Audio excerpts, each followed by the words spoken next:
Naushad সিদ্দিকীকে hearing notice. ভাঙড়ের বিধায়ক Naushad সিদ্দিকীকে SIR শুনানিতে ডাক।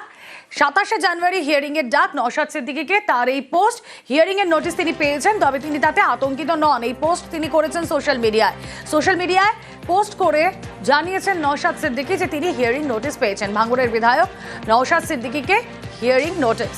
কথা বলবো, রানা প্রতিনিধি রয়েছেন সঙ্গে। রানা, হ্যাঁ দেখো, নওশাদ সিদ্দিকের হিয়ারিং এর নোটিশ ধরানো হয়েছে যে তার যে শুনানির কেন্দ্রে তাকে 27 তারিখে তাকে হাজিরা থাকার নির্দেশ দেওয়া হয়েছে।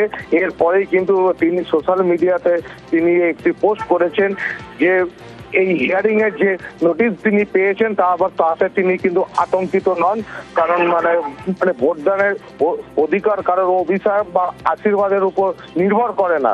পাশাপাশি তিনি বলেছেন যে ভোটদানের অধিকার সংবিধানের 326-এর অনুচ্ছেদ অনুযায়ী থাকবে। ফলে এই যে যে নোটিশ নওশাদ সিদ্দিকী পেয়েছেন তাতে তিনি কোনোভাবেই আতঙ্কিত নন, কারণ যেটা থেকে জানা যাচ্ছে যে এটা ফরমালি নোটিশ। তিনি হিয়ারিং এ যাবেন এবং তার সমস্ত যা সঠিক যা পরীক্ষাপত্র যা আছে তিনি সেটা এসআইআর ক্যাম্পে গিয়ে তিনি এটা প্রদান করবেন। ওকে।